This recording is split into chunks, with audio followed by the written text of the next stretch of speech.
Bonjour à toutes et à tous. Les inégalités institutionnelles en milieu scolaire freinent des élèves issus des milieux défavorisés, les orphelins et ceux vivant dans des zones retirées sans caméra ni télévision. Comment les inégalités scolaires peuvent freiner les enfants démunis dans des écoles publiques et des lycées qui appartiennent à l'État du pays? Le pays est un pays en voie de développement où il y a 4 ménages sur 5 qui souffrent des misères.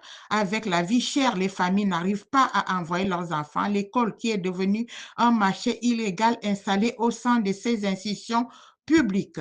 Le certificat d'études primaires, le brevet, le probatoire, le baccalauréat sont en vente.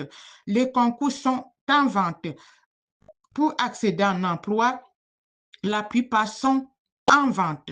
Établir une pièce officielle comme la pièce d'identité en vente. Il y a 50% des citoyens qui n'arrivent pas à obtenir leur carte nationale d'identité depuis des années. La question qui se pose avec tout ce commerce illégal de partout. Le pays appartient à quel pays d'Afrique? On y trouve au pays tout ce qui ne doit jamais exister dans une république. Le pays sera médiatisé. Ce qui fait très mal, c'est l'arrêt précoce de l'école des enfants dont l'âge moyen est de 9 ans et plus. Comment ce pays a été fondé sur le système d'injustice scolaire?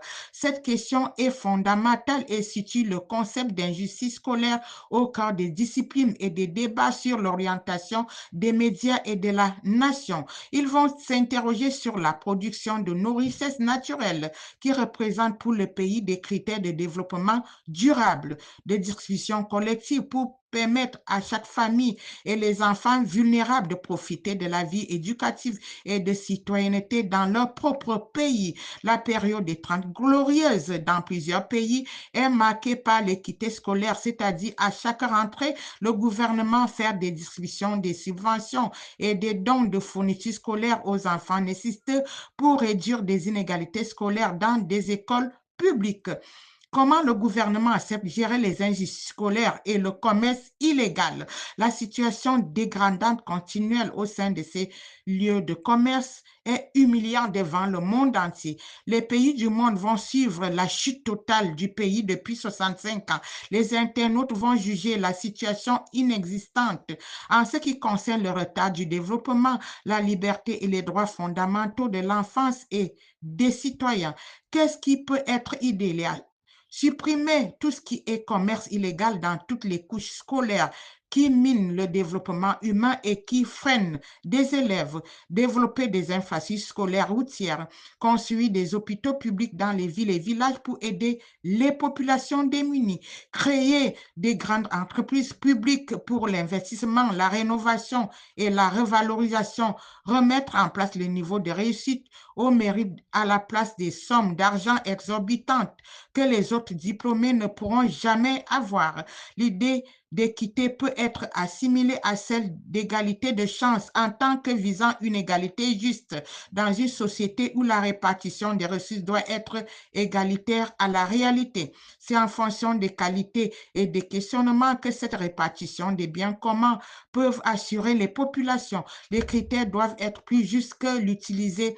Les milieux commerciaux, c'est un mérite et l'effort individuel. Le cursus scolaire des diplômes, les formations, les compétences sont des garanties programmées au cours de la vie.